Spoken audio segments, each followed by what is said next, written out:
2 Kings chapter 5. Naaman's problem.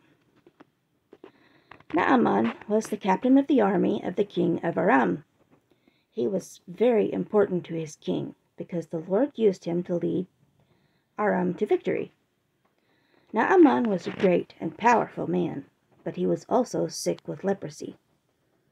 The Aramean army sent many groups of soldiers to fight in Israel. One time they took a little girl from the land of Israel. This girl became a servant of Naaman's wife. She said to his wife, "I wish that my master would meet the prophet who lives in Samaria.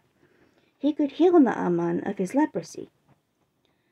Naaman went to the king and told him what the Israelite girl said.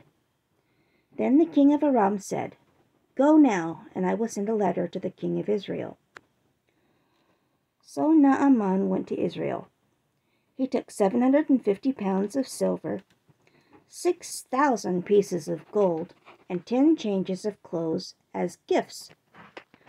Naaman took the letter from the king of Aram to the king of Israel. The letter said, "Now this letter is to show that I am sending my servant Naaman to you. Cure his leprosy." When the king of Israel had read the letter, he tore his clothes to show he was sad and upset. He said, "Am I God? I don't have the power over life and death. So why did the king of Aram send a man sick with leprosy for me to heal? Think about it, and you will see that it is a trick. The king of Aram is trying to start a fight." Elisha, the man of God, heard that the king of Israel had torn his clothes. So Elisha sent this message to the king, "Why did you tear your clothes? Let Naaman come to me. Then he will know there is a prophet in Israel." So Naaman came with his horses and chariots to Elisha's house and stood outside the door. Elisha sent a messenger to Naaman, who said, "Go and wash in the Jordan River 7 times. Then your skin will be healed, and you will be pure and clean." Naaman became angry and left. He said, "I thought Elisha would at least come out and stand in front of me and call on the name of the Lord his God. I thought he would wave his hand over my body and heal the leprosy.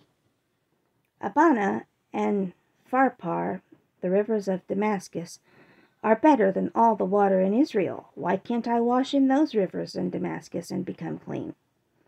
He was very angry and turned to leave. But Naaman's servants went to him and talked to him. They said, "Father, if the prophet told you to do some great thing, you would do it. Isn't that right? But he said, 'Wash, and you will be pure and clean.'"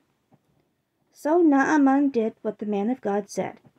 He went down and dipped himself in the Jordan River 7 times, and he became pure and clean. His skin became soft like the skin of a baby. Naaman and his whole group came back to the man of God.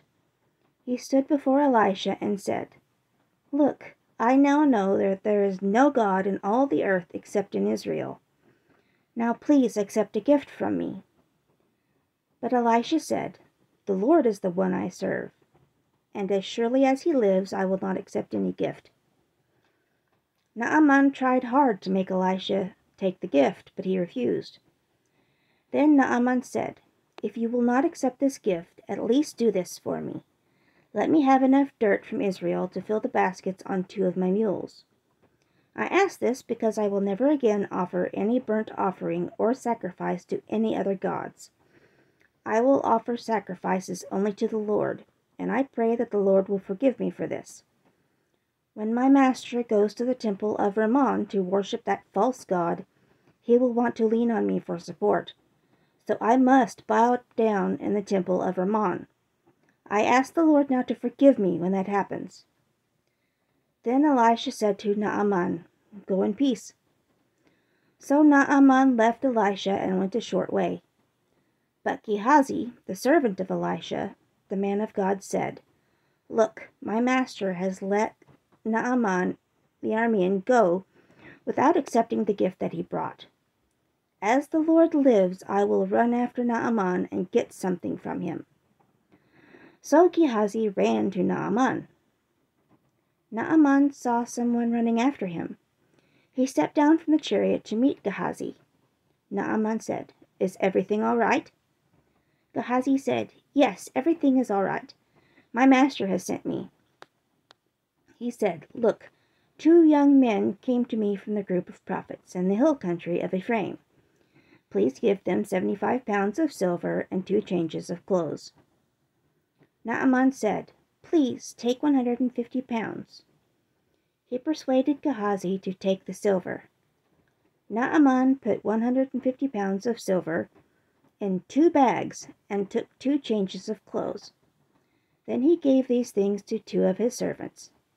The servants carried these things for Gehazi. When Gehazi came to the hill, he took these things from the servants. He sent the servants away, and they left. Then he hid those things in the house. Gehazi came in and stood before his master. Elisha said to Gehazi, "Where have you been, Gehazi?" Gehazi answered, "I didn't go anywhere." Elisha said to him, "That is not true. My heart was with you when the man turned from his chariot to meet you.